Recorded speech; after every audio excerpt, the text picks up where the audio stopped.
Welcome back to my channel. అందరికీ నమస్కారం అండి. ఈరోజు మీకు ఒక లేటెస్ట్ ఇన్ఫర్మేషన్ అనేది ఈ వీడియో ప్రధాన ఉద్దేశం. వీడియోని ఎక్కడ స్కిప్ చేయకండి. మనం రేషన్ కార్డు గురించి, అలాగే దానిలో పిల్లలు ఎవరైనా ఉంటే వారిని యాడ్ చేయడానికి, లేకపోతే ఎవరినైనా చనిపోతే డిలీట్ చేయడానికి డాక్యుమెంట్స్ కావాలి. అలాగే కరెక్షన్ చేసుకోవాలంటే డేట్ ఆఫ్ బర్త్ కానీ, పేరు కానీ కరెక్ట్ చేసుకోవాలంటే ఏ డాక్యుమెంట్స్ కావాలి, రేషన్ కార్డు ఒకవేళ ఇంట్లో ఉన్న వ్యక్తి హెడ్ ఆఫ్ ది పర్సన్ చనిపోతే ఏం చేయాలి, రేషన్ కార్డు ఎవరి పేరు మీద ఉందో వాళ్ళు కూడా చనిపోతే ఏం చేయాలి, ఏ డాక్యుమెంట్స్ ఇవ్వాలి, కొత్తగా అప్లై చేసుకోవాలంటే ఏమి ఇవ్వాలి, నేటి గురించి ఈ వీడియోలో తెలుసుకుందాం. ఇన్ఫర్మేషన్ చాలా బాగుంటుంది, మీకు యూస్ఫుల్గా ఉంటుంది. కాబట్టి వీడియోని స్కిప్ చేయకుండా చివరి వరకు చూడండి. నచ్చితే మీ ఫ్యామిలీ ఫ్రెండ్స్కి సబ్స్క్రైబ్ చేసుకోమని చెప్పండి. ఎందుకంటే మన ఏపీలో వస్తున్న స్కీమ్స్, న్యూస్, ప్రతిదీ కూడా ఇన్ఫర్మేషన్ అనేది మన ఛానల్లో వీడియోలో అప్లోడ్ చేయబడతాయి. సో మనం టాపిక్లోకి వెళ్ళిపోదాం.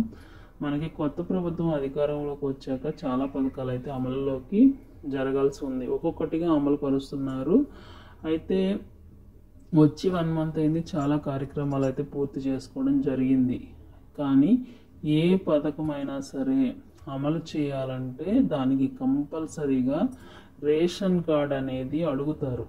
కాబట్టి ఆ రేషన్ కార్డ్ అనేది కరెక్ట్గా లేనట్లయితే మీకు రావాల్సిన పథకానికి సంబంధించిన మనీ అనేది రాదు. కాబట్టి మీరు ఏం చేయాలి, ఫస్ట్ ఎవరైతే యాడింగ్ చేయాలనుకుంటున్నారో వారి గురించి మనం మాట్లాడుకుందాం. ఫర్ ఎగ్జాంపుల్, మీ ఇంట్లో పిల్లలు ఎవరైనా ఉంటే వారిని యాడ్ చేయాలి కదా.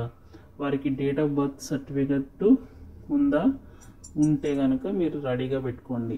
అలాగే అవి కూడా ఎప్పుడో పాతవి R5 చేతితో రాసి ఇచ్చినవి ఉంటాయి. కొంతమందికి విలేజ్లో కానీ కొన్ని చోట్ల టైప్ చేసి ఇవ్వడమో లేదా చేతితో రాసి ఇవ్వడమో జరుగుతుంది.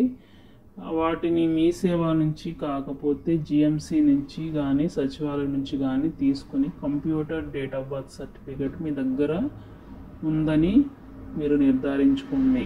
అంతేకాకుండా ఏదో పాత డేట్ ఆఫ్ బర్త్ సర్టిఫికెట్ అనేవి యాక్సెప్ట్ చేయరు. కాబట్టి మీరు జాగ్రత్తగా చూసుకొని మీ డేట్ ఆఫ్ బర్త్ సర్టిఫికెట్ పాతగా ఉన్నాయా, లేకపోతే చేతితో రాసినవి కానీ, లేకపోతే టైపింగ్లో ఉన్నవి కానీ అలాంటివి ఉంటే కనుక వెంటనే మీరు మీ దగ్గరలో ఉన్న మీ సేవా సెంటర్కు వెళ్ళండి. వాళ్ళు సరిచేసి ఇస్తారు. సచివాలయంలో లేకపోతే మీ దగ్గర ఉన్న GMC ఆఫీసులకు కానీ వెళ్ళి, జోన్ ఆఫీస్కి వెళ్ళి కొత్తవి తీసుకోవడానికి ప్రయత్నం చేయండి. డేట్ ఆఫ్ బర్త్ సర్టిఫికెట్తో పాటు మీకు ఆధార్ కార్డు కావాలన్నమాట. అంటే ఎవరైతే మీరు యాడ్ చేయాలనుకుంటున్నారో వాళ్ళకి KYC అయ్యి ఉండాలన్నమాట. ఇది కొత్తగా మీరు చేయడానికి కావాల్సి ఉంది. కాబట్టి మీరు ఈ విషయాన్ని గమనించండి. కొత్తగా పిల్లల్ని ఎవరైతే యాడ్ చేయాలనుకుంటున్నారో వారి యొక్క డేట్ ఆఫ్ బర్త్ సర్టిఫికేట్ని రెడీగా పెట్టుకోండి.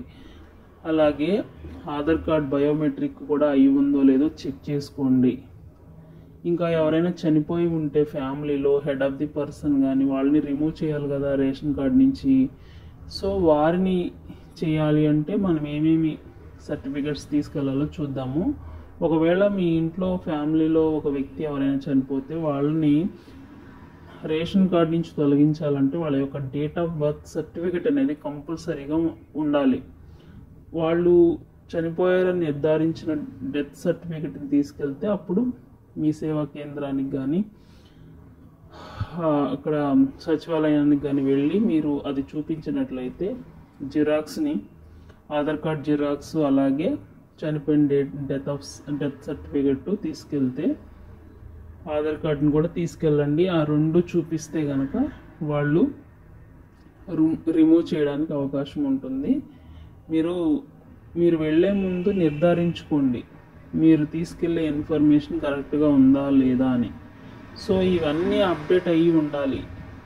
ఎవరు పేరు వస్తుందో మారుస్తున్నారో హెడ్ ఆఫ్ ది ఫ్యామిలీ వాళ్ళ యొక్క ఆధార్ కార్డు కూడా అప్డేట్ చేసుకోండి. ఇప్పుడు కొంతమంది చనిపోతే రిమూవ్ చేసుకున్నారు, పిల్లల్ని యాడ్ చేశారు, కానీ ఫ్యామిలీలో హెడ్ ఆఫ్ ది పర్సన్కి ఒకవేళ పేరు నమోదు చేయాలి అంటే కనుక ఆధార్ కార్డ్ హిస్టరీ కూడా తీసుకెళ్లాల్సి ఉంటుంది. కరెక్షన్ చేయాలనుకుంటే మాత్రం నేమ్ కరెక్షన్ వాటికి కూడా అన్నిటికీ కూడా బర్త్ సర్టిఫికేట్ అలాగే ఆధార్ కార్డు కంపల్సరీగా మీరు కేవైసీ కంప్లీట్ చేసి చాలా కేర్ఫుల్గా ఉండాల్సి ఉంటుంది. అలాగే ఈ కరెక్షన్కి డేట్ ఆఫ్ బర్త్ సర్టిఫికెట్ అలాగే టీసీ చదువుకుంటే 10th క్లాస్ సర్టిఫికెట్ కానీ లేకపోతే టీసీ కానీ ఏదో ఒకటి ఇవ్వాల్సి ఉంటుంది. పాన్ కార్డు ఉంటే కూడా దాన్ని కూడా యాక్సెప్ట్ చేస్తారు. సో ఇక మీ అడ్రస్ చేంజ్ చేసుకోవాలనుకుంటే మాత్రం ఆధార్ కార్డు కానీ ఓటర్ ఐడి కానీ బ్యాంక్ పాస్బుక్ కానీ గ్యాస్ రిసిప్ట్ కానీ డ్రైవింగ్ లైసెన్స్ కానీ ఏదో ఒకటి ఇచ్చేసి అడ్రస్ అనేది చేంజ్ చేసుకోవచ్చు.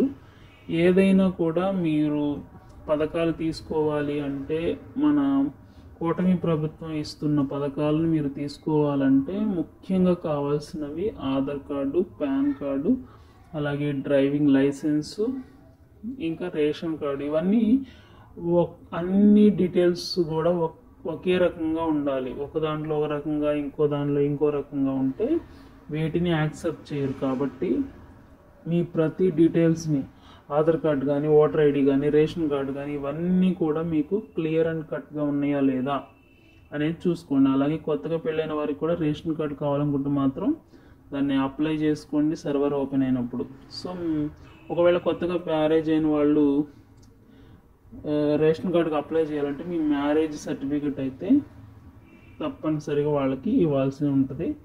సో ఇంకా మీ ఆధార్ కార్డుని మీరు అప్డేట్ చేసుకోవాలి. పుట్టింటి కాడి నుంచి ఉన్న అడ్రస్ని మీరు అత్తగారింటికి అప్డేట్ చేసుకోవాల్సి ఉంటుంది. ఇలా అన్నీ తీసుకుని వెళ్తే కనుక మీరు తప్పకుండా మీ యొక్క ఇన్ఫర్మేషన్ని కరెక్ట్ చేసి మీకు కరెక్ట్ అయిన రేషన్ కార్డు అనేది మీకు అందిస్తారు. కాబట్టి మీ ఫ్యామిలీలో ఒకవేళ అన్నదమ్ములు ఉన్నారనుకోండి, ఒక్కొక్కరుగా విడిపోయి ఉంటే వాళ్ళని కూడా సపరేట్గా ఎవరికి వారు రేషన్ కార్డు అప్లై చేసుకోండి.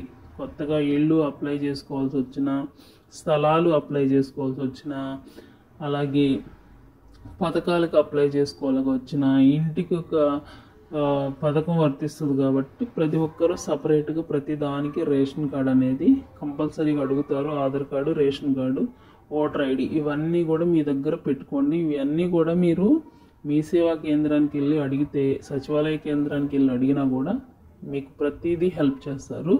వెళ్ళే ముందు మీ దగ్గర ఉన్న సర్టిఫికెట్స్ కానీ మీరు తీసుకెళ్ళే ప్రూఫ్స్ కానీ కరెక్ట్గా ఉన్నాయో లేదో మాత్రం చెక్ చేసుకొని రేషన్ కార్డుకి మీరు త్వరలో అప్లై చేసుకోండి. ఓకేనా? Thank you for watching.